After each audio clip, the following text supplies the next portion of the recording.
श्री वृंदावन। अनन्यता का जो पाठ है वो प्रेम का पुरस्कार है। अनन्यता आती है प्रेम की छाया में, प्रेम की कृपा, सहजता से, मधुरता से, कोमलता से, किसी भी तत्व से पूर्णतम प्रेम बन गया है तो छुटाए नहीं छूट सकता, मिटाए नहीं मिट सकता वह संबंध, वह रंग जो लग गया है प्रेम का। प्रेम ही अनन्यता का एक केंद्र बिंदु है। प्रेम ना हो तो अनन्यता के कितने ही साधन किए जाएं, वह साधन असफल होते। जैसा कि मैं अपने संग के साधकों को पुनः पुनः कहता हूँ कि लोक में, संसार में, भूमंडल पर हम में सबने जो साबुन, जो शैम्पू, जो प्रोडक्ट यूज किए हैं, प्रयोग किए हैं, वो सब एक कंपनी के नहीं हैं। भिन्न भिन्न कंपनियों के साबुन हमने अपने जीवन में प्रयोग कर लिए हैं। भिन्न भिन्न प्रकार के मंजन हमने अपने दांतों पर लगा लिया है। अर्थात हम किसी भी एक प्रकार के प्रयोग पर, तत्व पर अनन्य नहीं है। जीवन में भिन्न भिन्न विषयों पर भिन्न भिन्न भांति से हमने अपने मन की गति से चालाकियां चली है। जैसा कि हमारा मन हमें नचाना चाह रहा था, वैसे हम नाचने के प्रयास करते रहे हैं। हम बाजार में खड़े हैं, मन पुनः पुनः यहाँ वहाँ वहाँ यहाँ लेकर दौड़ना चाहता है और हम दौड़ते रहते हैं। और जो बदलता रहता है, परिवर्तनशील है मन, ऐसा मन अनन्य कैसे होने देगा?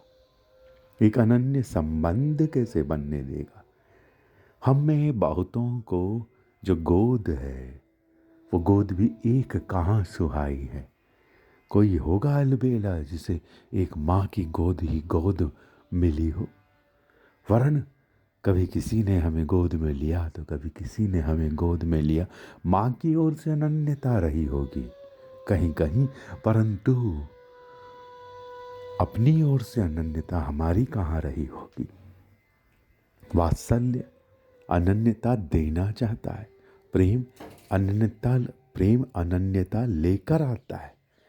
प्रेम अनन्यता लेकर आता है, परंतु प्रेम तो हो। प्रेम हुआ तो अनन्यता सहज सहज प्राप्त हो जाती है।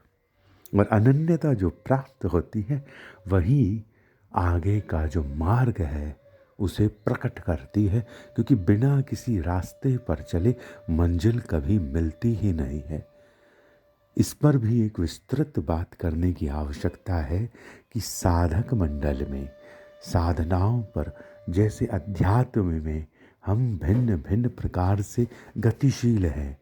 कभी आपने मेरी कोई बात सुन ली, कभी कोई बात नहीं सुनी, कभी कहीं कोई बात सुन ली, कभी कहीं कोई बात उनकी भी ना सुनी।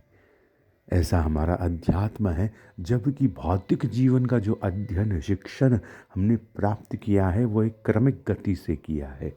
बड़े ही उसको ऑर्गेनाइज तरीके से हमने सीखा है।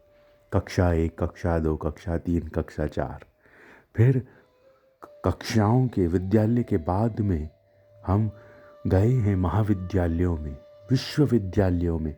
कोई एक विषय पर हमने अध्ययन मनन किया है, डॉक्टरेट की उपाधियां प्राप्त की है, तो बड़ी ही क्रमिकता से हम गतिशील रहे हैं।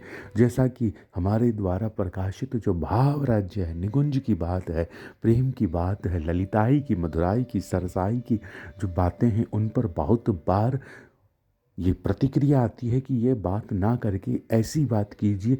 जबकि भूमंडल पर कोई भी नर्सरी का विद्यार्थी किसी भी यूनिवर्सिटी के किसी भी विषय को ये नहीं कहता कि इसे आप क ख ग घ पढ़ाइए। भूमंडल पर हम जानते हैं कि आज हमें क ख ग घ पढ़ना है, और कभी हमें बहुत सारे तत्वों का बहुत सारी भाषाओं में नाम याद करना है, उनकी कोडिंग याद करनी है। हमारा विषय वह होगा जो हमें चाहिए ही नहीं। परंतु अगर मैं प्रेम की गहराई की, मधुरता की, सरसता की बहुत ही गंभीर बात करूं तो बहुत ही उथली स्थितियां उसे आकर भंग करना चाहती, जबकि उन्हें उनकी कक्षा का अध्ययन करना चाहिए। ये कक्षा का विषय है।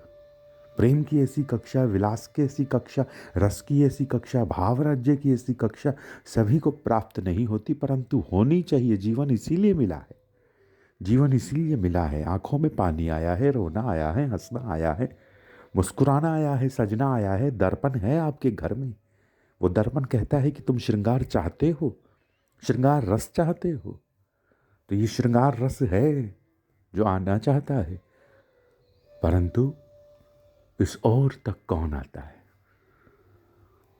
बात हुई अनन्यता की, बात हुई गहराई की, कि गहराई को गहराई रहने दो और अनन्यता चाहते हो तो प्रेम को चूम लो, प्रेम में डूब जाओ। प्रेम हो गया तो अनन्यता सहज मिल गई, सहज मिल गई। सहज एक परायण हो गया, सहज एक संबंध हो गया, सहज एक जीवन प्राप्त हो गया। भीग गई केसर दूध में, अब कौन उसे निकाले, कौन उसे निकाले? तो इस भांति जो अनन्यता का जीवन है बड़ा ही रंगीला है, रसीला है, अलबेला है। एक श्रृंगार दूसरे श्रृंगार से मिल गया। जो व्यंजन हम पकाते हैं भिन्न भिन्न मसालों के द्वारा, उस व्यंजन में भिन्न भिन्न प्रकार के मसालों ने अपना अपना रंग रस छोड़ दिया।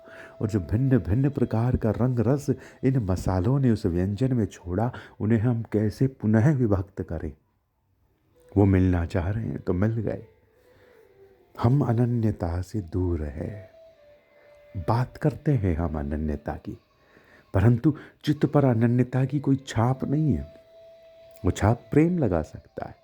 प्रेम हुआ कि हम परस्पर हो जाएंगे, उनके हो जाएंगे, वो हमारे हो जाएंगे और कोई हमें नहीं चुरा सकेगा। जो प्रेमी नहीं है उसे ही कोई चुरा सकता है। जिसका मन भटक रहा है वही कहीं बाजारों में इधर उधर भटक रहा है। हमारे बदलते साबुन ये कहते हैं, हमारा बदलता हुआ शैम्पू यह कहता है कि अभी हमारा मन भटक रहा है, मन भटक रहा है। और इसीलिए हमें भटकाया जा सकता है। मार्केटिंग नाम की भी कोई चीज़ होती है, अध्यात्म में भी होती है, परंतु जो अनन्य है उसे कौन भटकाएगा? उसे कोई टारगेट नहीं कर सकता। हमारी माँ नहीं बदल सकता, कोई भी बाजार हमारी जाति नहीं बदल सकता। हमारा स्वभाव, हमारा स्वरूप, हमारा जो संक्रमण है, जो हमारा तापमान है, वो नहीं बदल सकता। देश बदला जा सकता, तापमान नहीं बदला जा सकता। भाषाएं बदली जा सकती है, शैली नहीं बदली जा सकती। तो ये ध्यान रखिए कि ये प्रपंच, ये माया, ये भौतिकता खंडित करना चाहती है प्रेम की धारा को। क्या आप खंडित होने के लिए तैयार हो? भांति भांति से आपको छुआ जा सकता है, कि आप उस छुअन के लिए तैयार हो। प्रेम की जो अनन्यता है, प्रेम की जो मधुरता है, उसका जो स्पर्श है, उस स्पर्श के बाद में कोई स्पर्श लगता ही नहीं है।